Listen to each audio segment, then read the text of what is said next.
আজ আমরা এই সূরার ৮ থেকে ১৩ নম্বর পর্যন্ত আয়াতের সংক্ষিপ্ত তাফসীর উপস্থাপন করব। প্রথমেই এই সূরার ৮ থেকে ১০ নম্বর পর্যন্ত আয়াতের তর্জমা শোনা যাক। এই গনিমতের কিয়দংশ নিঃস্ব মুহাজিরদের জন্য ধার্য করা হলো, যারা নিজেদের বাড়িঘর ও সম্পত্তি হতে উৎখাত হয়েছে। তারা আল্লাহর অনুগ্রহ ও সন্তুষ্টির অন্বেষণ করে এবং আল্লাহ ও তার রাসূলকে সাহায্য করে। এরাই তো সত্যাশ্রয়ী।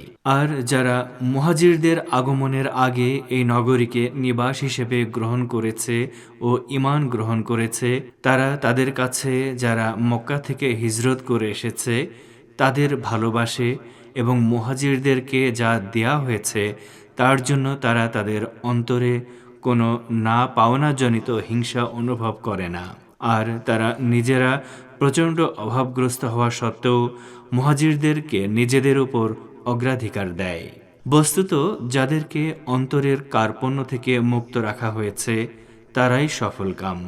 আর তারাও যারা মুহাজির ও আনসারদের পরে এসেছে তারা বলে, হে আমাদের রব, আমাদেরকে ও ঈমানে অগ্রণী আমাদের ভাইদেরকে ক্ষমা করুন এবং আমাদের অন্তরে মুমিনদের বিরুদ্ধে বিদ্বেষ রাখবেন না।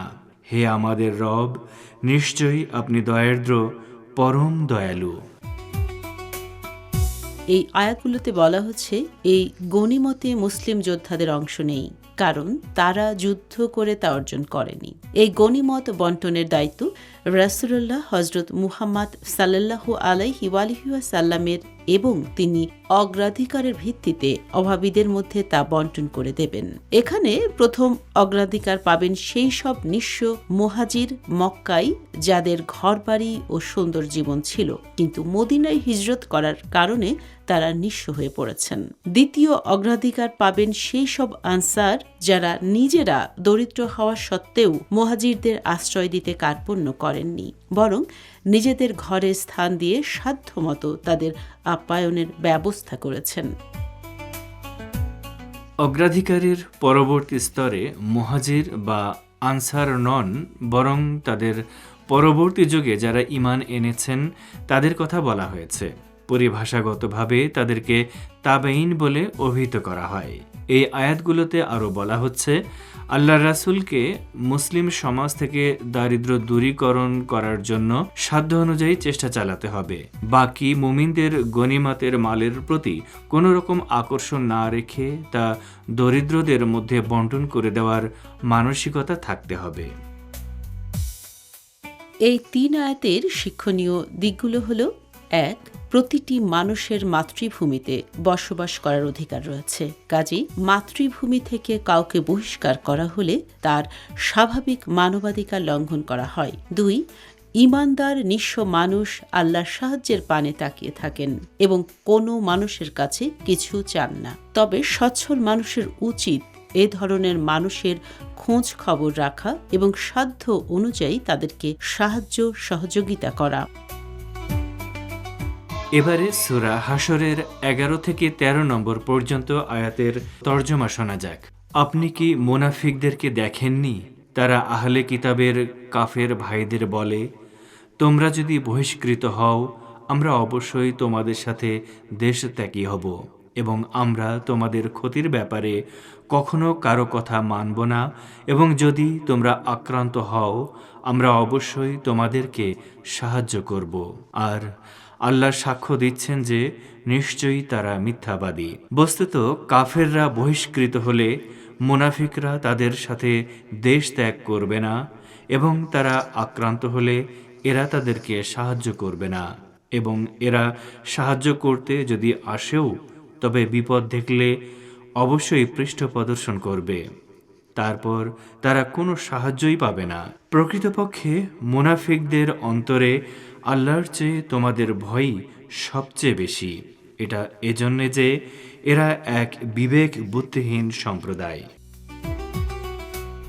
আগের আয়াতগুলোতে মুমিনদের ৩টি দল অর্থাৎ মুহাজির, আনসার ও তাবাঈনদের নিয়ে কথা বলা হয়েছে এবং তাদের ঈমান, এখলাস, ন্যায়নিষ্ঠতা ও আত্মত্যাগের বিষয়টি ফুটিয়ে তোলা হয়েছে।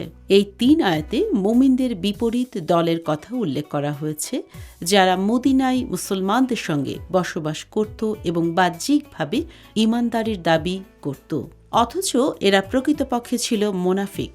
তারা গোপনে মদিনার ইহুদিদের সঙ্গে যোগাযোগ রাখত এবং মুসলমানদের বিরুদ্ধে ষড়যন্ত্র আঁটত। ইহুদিরা মুসলমানদের সঙ্গে করা চুক্তি লঙ্ঘন করে তাদের নিরাপত্তায় বিঘ্ন ঘটাচ্ছিল। এরকম অবস্থায় আল্লাহর রাসূল ইহুদিদেরকে মদিনা ছেড়ে চলে যাওয়ার নির্দেশ জারি করেন। কিন্তু মুনাফিক সর্দার ইহুদিদের কাছে গিয়ে বলে, আপনারা শহর ছেড়ে চলে যাবেন না, বরং এখানেই থাকুন, আমরা আপনাদের সহযোগিতা করব। আর যদি যুদ্ধ বেঁধে যায় তাহলে আমরা আপনাদের সাহায্যে এগিয়ে আসব।